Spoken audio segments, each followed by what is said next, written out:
Welcome back sa ating channel. Naging mainit nga na usapin di umano sa mundo ng social media.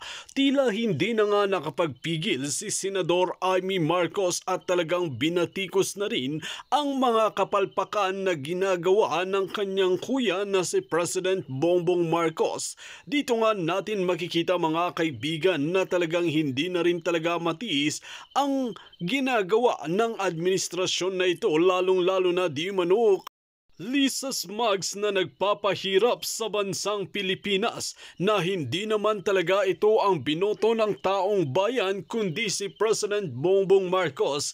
Kaya banat ng maraming netizen at ni Senador Amy Marcos na magising ka na sa katotohanan dahil taliwas ang ginagawa mo sa plano ng ating amang si Ferdinand E. Marcos. Ito nga ang naging kataga ni Senador Amy Marcos. Kung matatandaan kasi natin mga kaibigan, ang kagustuhan ngang mangyari ng kanyang ama ay mapabuti ang bansang Pilipinas dahil kung pag-aaralan natin ay talagang matalino nga ang kanyang ama, ngunit talagang sinisira ng pangalan ng mga Marcoses dahil sa pamamahala ni Kuting ng Norte dahil nakikinig lamang kay Lisa Smugs. Dito nga natin makikita mga kaibigan na mas lalong lumala pa ang mga hoarders at mga smugglers. Kaya naman malabo na mangyayari ang plano ni President Bongbong Marcos na bababa ang bilihin kung makikinig kay Lisa Smugs, kaya naman dapat magdesisyon sa sariling pag-iisip at hindi nakikinig sa kanyang asawa. Well mga kaibigan, para nga sa karagdagang impormasyon, panoorin nga natin ang buong video. At kung bago ka lamang sa aking channel, huwag kalimutan i-click ang subscribe button at notification bell para lagi kang updated sa ating mga bagong video. At para sa solid viewers natin dyan, maraming salamat sa walang sawang pagsuporta. Ang ating super ate, Senator Amy Marcos, hindi napigilan ang pagkadismaya, pagka-inis o galit ba sa nangyayari sa gobyerno ngayon. Lalo na dito sa pag-handle ng kanyang kapatid sa rice crisis. Kahapon, ika-106th birthday ng yumaong President Marcos Sr., the best president we ever had. Nako, sa nangyayaring krisis ngayon sa rice, nako, may binitawang salita, masakit, mabigat na salita itong si super ate dahil sa kapalpakan ng kanyang kapatid. Panoorin natin ito, pakinggan natin itong balitang ito. Senator Amy Marcos says even the late President Ferdinand Marcos Sr. would rise from his grave and declare another martial law because of the country's problems on rice. In a message to reporters, Amy says with what is happening in the rice industry, her father would rise from his grave and declare martial law. The senator issues the remarks when sought for comment on the Department of Finance's proposal to remove or reduce the 35% import tariff rates on rice to arrest the surge in rice prices. This proposal comes amid President Bongbong Marcos's order to impose price caps on rice. Amy also questions the, quote, sinister forces at work in the rice industry, adding that traders and retailers are in disarray as warehouses are raided haphazardly. She says the country now has to resort to lower or remove the rice import tariff. Okay, so malaman yung mga pahayag ni Senator Amy, i-discuss ko one by one mamaya. Yung babangon sa minatay ang kanyang father, yung haphazard na pag-raid sa mga warehouses, yung mga sinister forces, mga hoarders and smugglers na dahilan bakit tumataas ang presyo. Okay, punta muna tayo dito sa relasyon ng magkapatid. Okay. Natingin ko naman solid yung relationship nila. Dahil pinalaki sila ng maigi ng kanilang mga magulang. Wala akong nakikitang problema sa ugali ng mga Marcos children. Problema lang, may naidugtong sa kanila na bad influence. Alam nyo na yun, hindi ko na lang babanggitin. Dahil sa naidugtong o naikamang, sa amin sa Ilocano, naikamang na dilawan, o yun, medyo nagkakaroon ng friction. It's a common knowledge now na hindi maganda ang relasyon ng forever First Lady Imelda, Senator Amy, at dito sa ating First Lady Lisa ngayon. It's a common knowledge. Ano lang yan, kung gathering, medyo hi, hello, gano'n, picture. Kaya lang in reality, wala. Isinusuka ni former First Lady Imelda itong First Lady natin ngayon. Meron akong subscriber. She's from Ilocos Norte. Very close siya sa Marcos family. Sabi niya, sir, yung aking bayaw, abogado, is working with the Manotok family. Itong pamilya ni Senator Amy.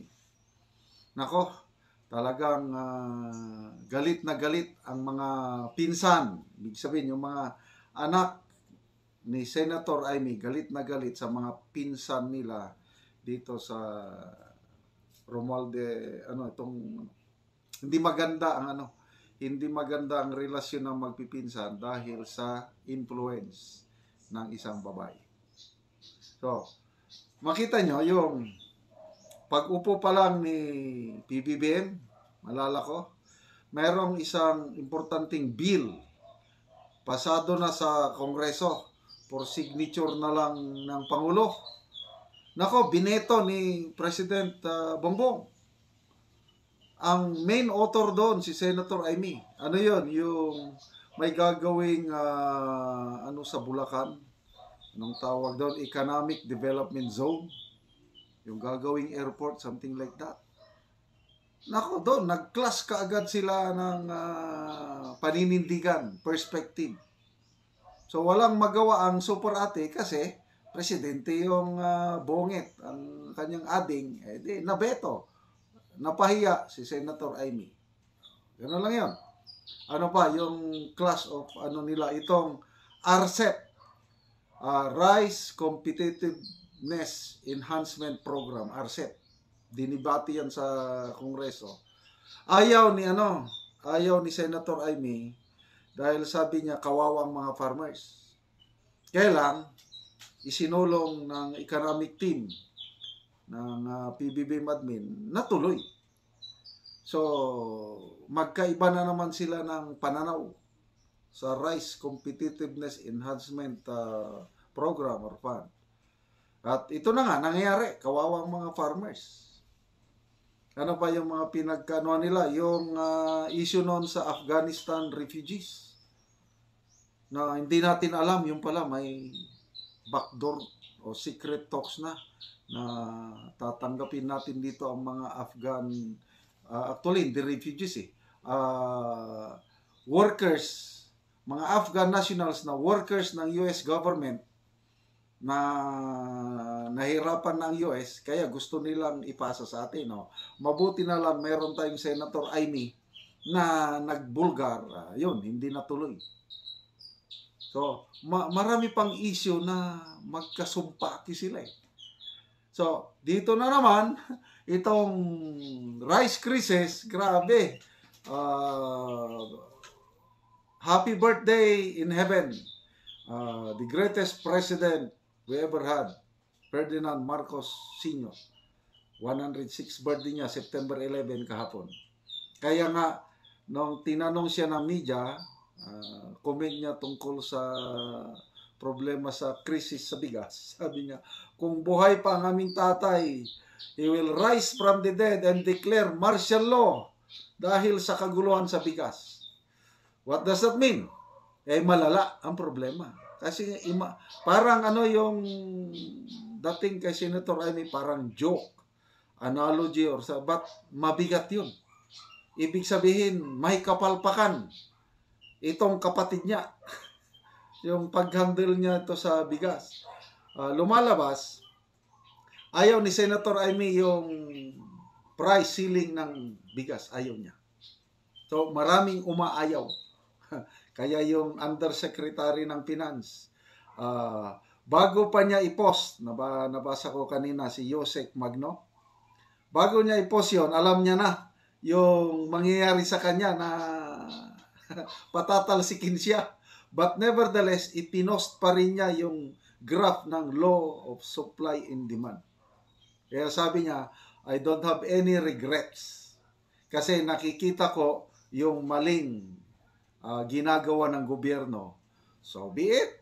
Ilabas ko yung aking opinion na hindi maganda yung price ceiling ng bigas. Ayun, tinanggal nga siya.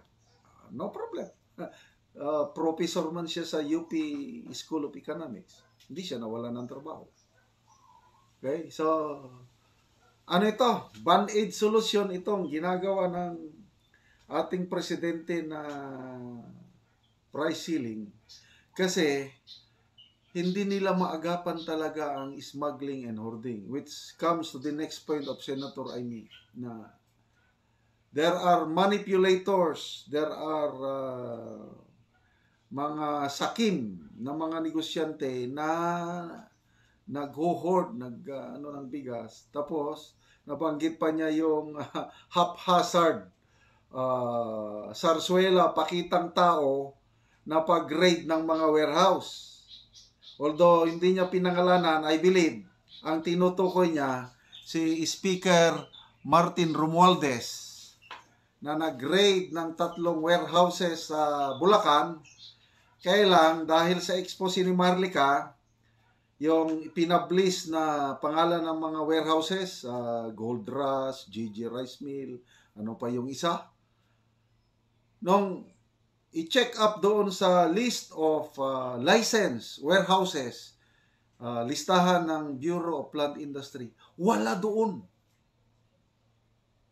Ibig sabihin,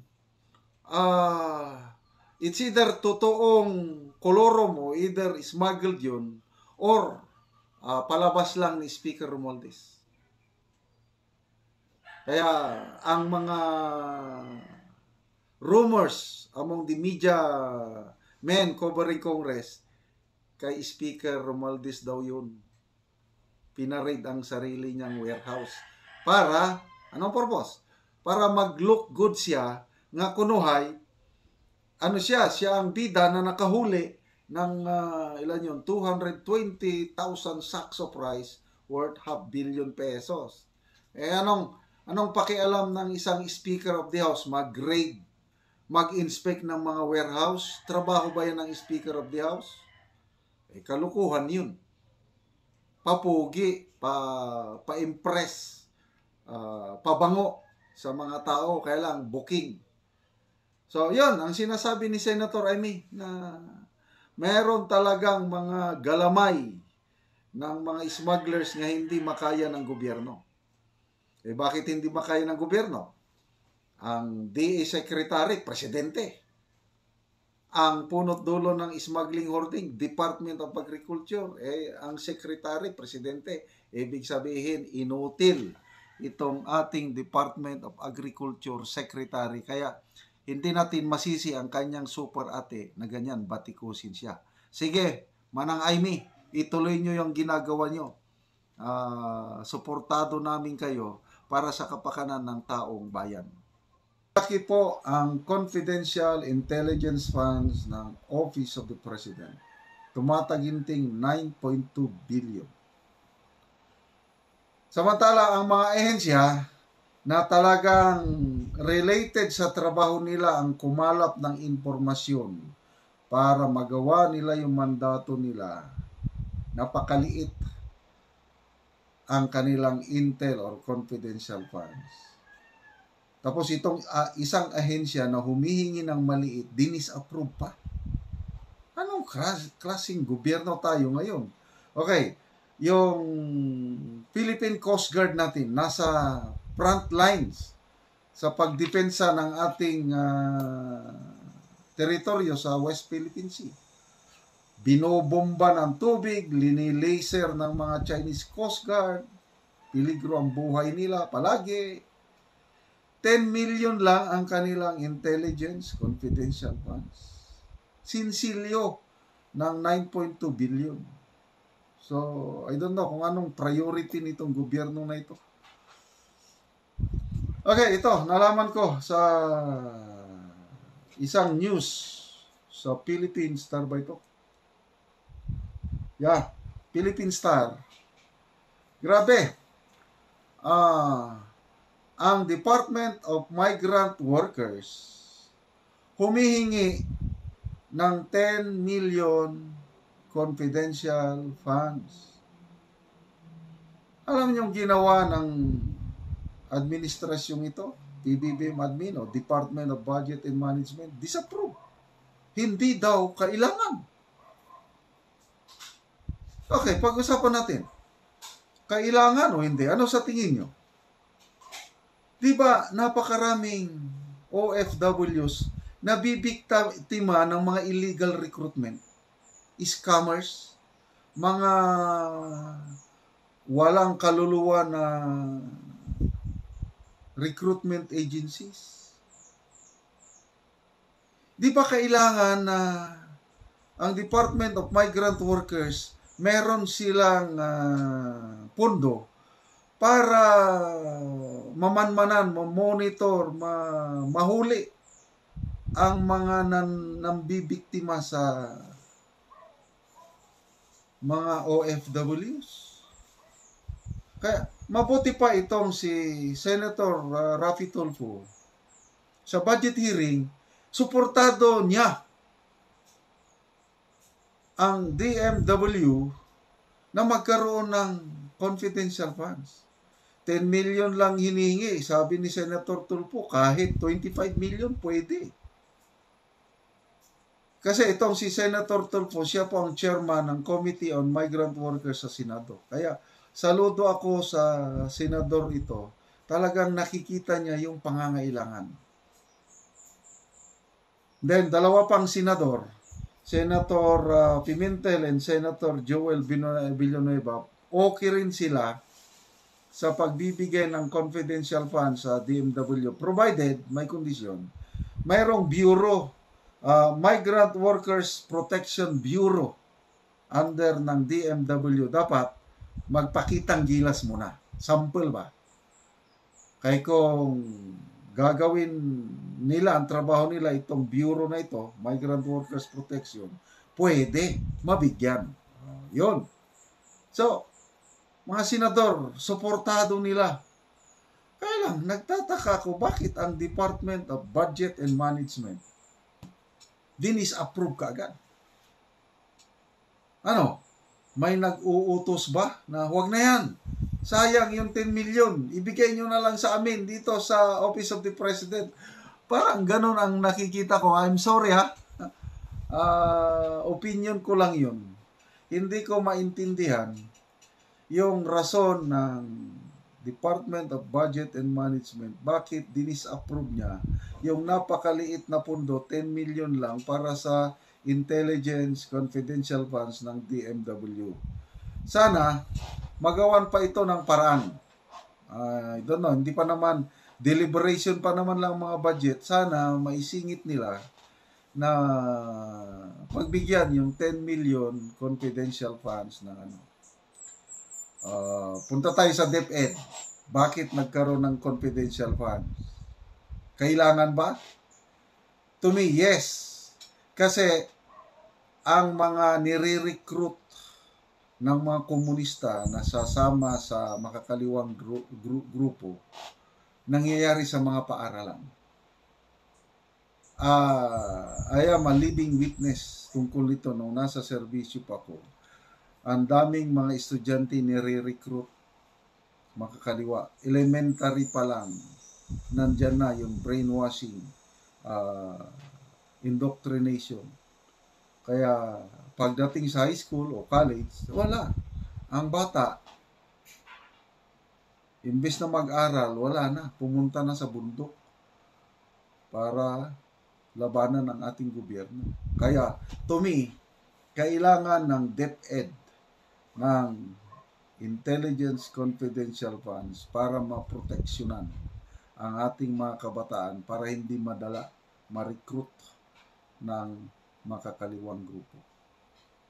Anyway, tama na tayo sa Intel and Confidential Funds. Another concern sa DMW. Grabe ang bangayan ngayon.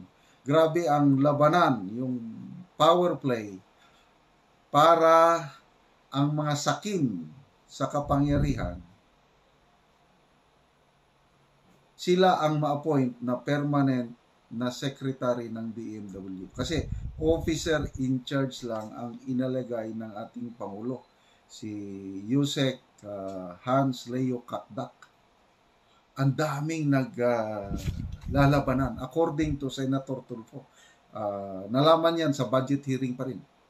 Okay, ang number one, pinaka-agresibo, itong Undersecretary Yvonne Kaunan, na according to Senator Tulfo, he received an information na ang mga supporters ng Yusek Kaunan na ito ay mag-stage ng rally para i-push, para mas malakas yung dating na siya ang ma-appoint na secretary ng DMWS. Kaya prinangka ni Senator Tulfo itong si Yusek Kaunan na huwag niyong gagawin yan dahil kaming mga senador independent-minded kami.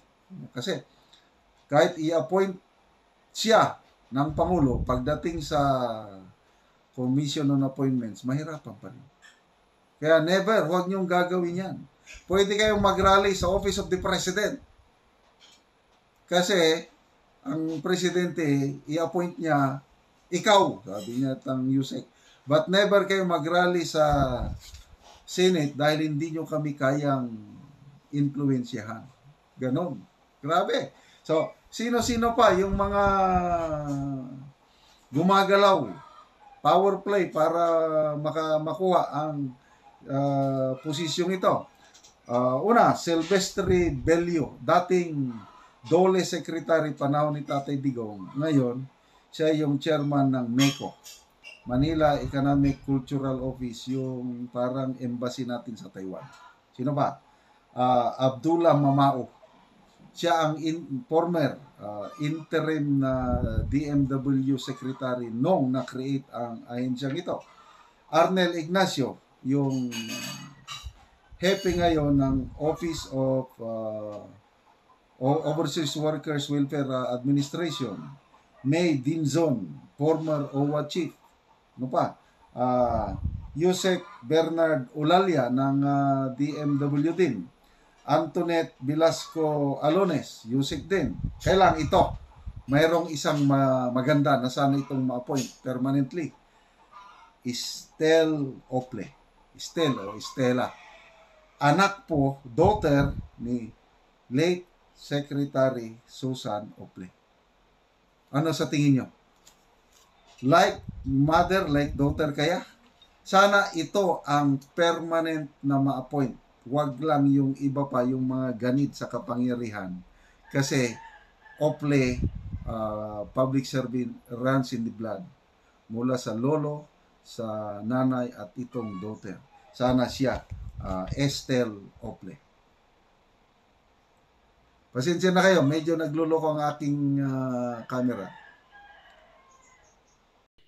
Dito nga natin makikita mga kaibigan na pati nga si Senador Amy Marcos ay hindi sang-ayon sa kanyang ginagawa ng kanyang kuya dahil talaga naman nakakainis ito at nakakainsulto na sa bumoto na 31 milyon na katao na talagang ang iniisip nila ay aasenso ang bansang Pilipinas at talagang matutulungan sila sa pangako ni President Bongbong Marcos, ngunit malabo na yatang mangyari ito. Well mga kaibigan, kung kayo ang tatanungin ano ang inyong mga opinyon, just comment below sa ating comment section at ating pag-uusapan.